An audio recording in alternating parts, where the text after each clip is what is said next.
उत्तर प्रदेश के चंदौली पहुंचे केंद्रीय मंत्री अनुराग ठाकुर ने गुरुवार को कांग्रेस राहुल गांधी और प्रियंका गांधी पर जमकर हमला बोला।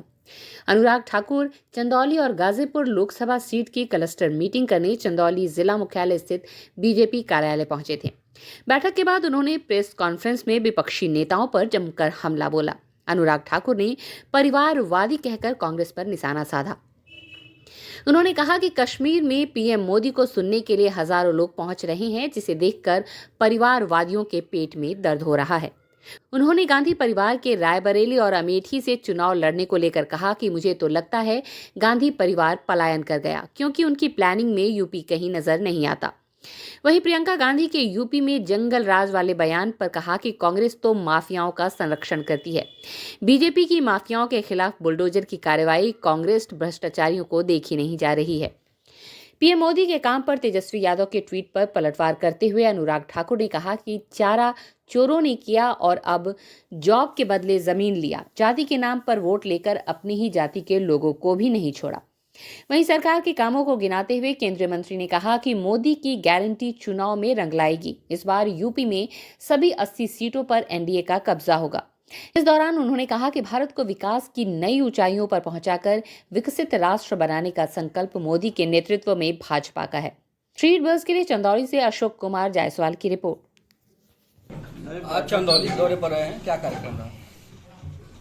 भारतीय जनता पार्टी ने देश भर में संगठन की बैठकें लोकसभा के चुनाव की दृष्टि से की। एक क्लस्टर की बैठक थी जहां गाजीपुर, चंदौली, ये 2 लोकसभा क्षेत्र की यहां पर बैठक हुई है। अगली बनारस में होने वाली है और संकल्प एक ही है कि अब की बार 400 पार और हर पोलिंग बूथ के लिए एक लक्ष्य दिया है कि 370 मतों की लीड दें।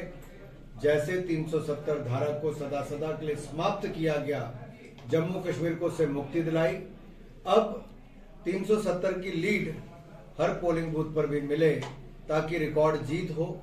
एक ऐसी जीत जो और ताकत देगी केंद्र की सरकार को, देश को आगे बढ़ाने के लिए, गरीब के कल्याण के लिए। जैसा पिछले 10 वर्षों में पाई बचाई भी, गरीब की भलाई के लिए लगाई भी। 10वें नंबर से 5वें नंबर की अर्थव्यवस्था बनाई। 4 करोड़ पक्के मकान, 12 करोड़ शौचालय, 10 करोड़ उज्ज्वला गैस के सिलेंडर और चूल्हे मुफ्त में दिए। 60 करोड़ लोगों को मुफ्त में इलाज आयुष्मान भारत में, तो 80 करोड़ लोगों को मुफ्त में अनाज दिया भी और अगले 5 साल की मोदी की गारंटी भी है। 13 करोड़ घरों को नल से जल दिया। मात्र 380 मेडिकल कॉलेज थे, 700 से ज्यादा कर दिए। 1100 से ज्यादा यूनिवर्सिटीज कर दी। 23 IIT, 19 IIM और अब 5 शहरों में नहीं 20 शहरों में मेट्रो। 74 एयरपोर्ट नहीं 150 एयरपोर्ट कर दिए। 320 किलोमीटर 3,20,000 किलोमीटर सड़कें थी ग्रामीण, अब 3,75,000 किलोमीटर नई और सड़कें बना दी। 95,000 किलोमीटर नेशनल हाईवे थे, अब बढ़ाकर 1.5 लाख किलोमीटर से ज्यादा कर दिए। विकास के ये आंकड़े अपने आप बताते हैं कि कैसे अनेक क्षेत्रों में मोदी जी के नेतृत्व में देश आगे बढ़ा है।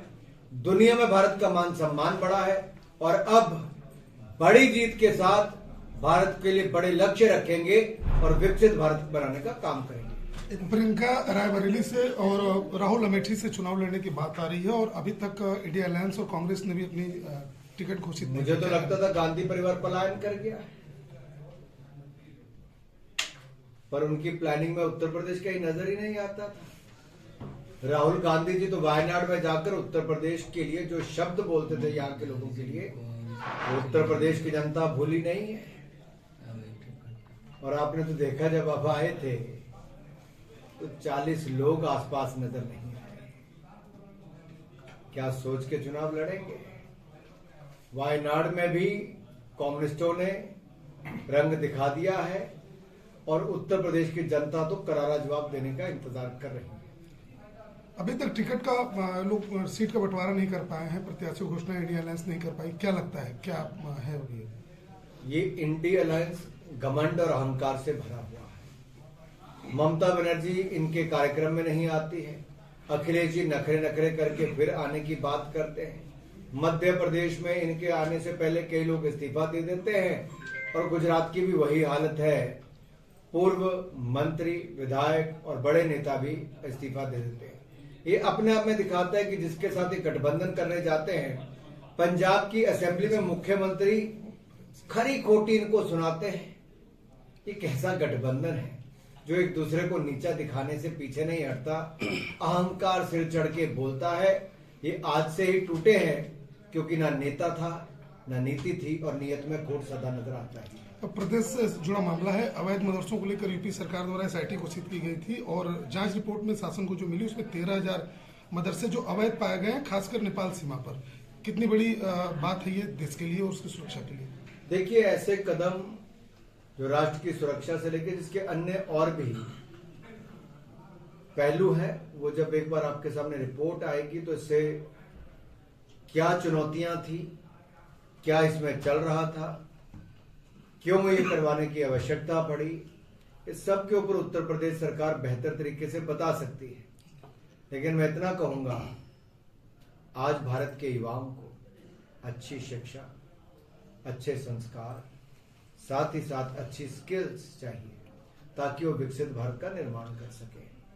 और समाज के हर वर्ग को साथ में लेकर चलने के लिए मोदी जी ने सबका साथ, सबका विकास, सबका विश्वास, सबका प्रयास, इसी मूल मंत्र के साथ चले, तभी तो भारत में जिनको कई वर्षों तक वोट बैंक पर आकर कांग्रेस चलती रही, आज कांग्रेस से छटक गया है, क्योंकि उनका अपना कोई है तो मोदी है। मोदी में उनको विश्वास है और उनका उत्थान करने की भी मोदी की ही गारंटी है। सोशल मीडिया में बहुत ट्रेंड हो रहा है। राहुल और अखिलेश की जोड़ी को लेकर, दो युवाओं की जोड़ी आई है, 2024 में बदलाव लाएगी। भाषा में कहूं तो कहते थे वो यूपी के दो लौंडे, और उनको उत्तर प्रदेश की जनता ने 2017 में, 19 में, 22 में स्थान दिखा दिया कि क्या मिला। अखिलेश यादव ने ट्वीट करके कहा है कि समुद्र मंथन की तरह से संविधान मंथन होगा, हम लोग देवता हैं, सामने असुर है। देखिए, लोकतंत्र में तो जनता ही देवी देवता है। हम तो उनके द्वार में हाथ जोड़कर जाते हैं, ये लोग अहंकार लेकर जाते हैं, तभी जनता इनको इनका स्थान दिखाती है और मोदी की जीत का सेहरा बांधती है। चुनावी बांड को लेकर कांग्रेस ने हमला किया है। जयराम रमेश ने कहा है कि न्यू इंडिया में खेल चल रहा है, लुका छिपी का खेल चल रहा है।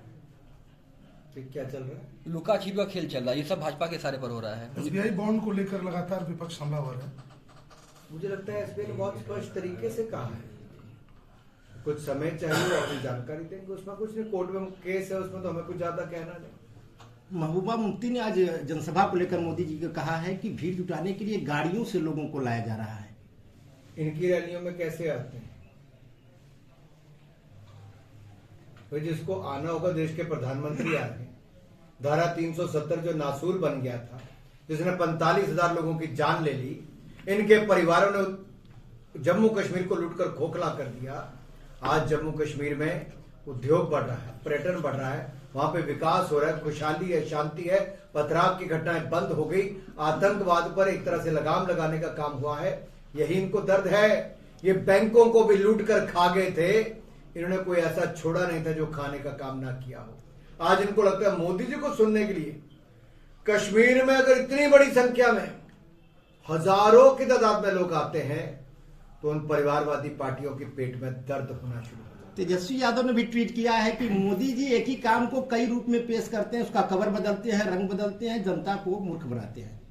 देखिए, जिन लोगों ने कभी कोई काम ना किया हो, केवल चारा खाने का काम किया हो, जॉब के बदले जमीन लेने का काम किया हो, जाति के नाम पर वोट लिया हो लेकिन अपनी जाति वालों को भी छोड़ा ना हो, वो यही कहेंगे किया तो कभी कुछ नहीं। प्रियंका गांधी इस समय दिनों यूपी में सक्रिय हो गई हैं। उन्होंने कहा है कि जंगल राज कायम है यूपी में, लगातार महिलाओं के साथ बलात्कार की घटनाएं। जो माफिया का संरक्षण आज तक करते रहे, जिनके अपने राज्य में एक नहीं अनेकों भ्रष्टाचार की घटनाएं कांग्रेस की सरकारों में हुई, जो झूठी गारंटियां देके मुकर गए, वायदे करके मुकर गए, आज उनको जब यहां पर माफिया के खिलाफ बाबा का बुलडोजर चलता नजर आता है, तो इनके पेट में दर्द होता है, क्योंकि उनको संरक्षण अब माफिया को नहीं दे पा रहे।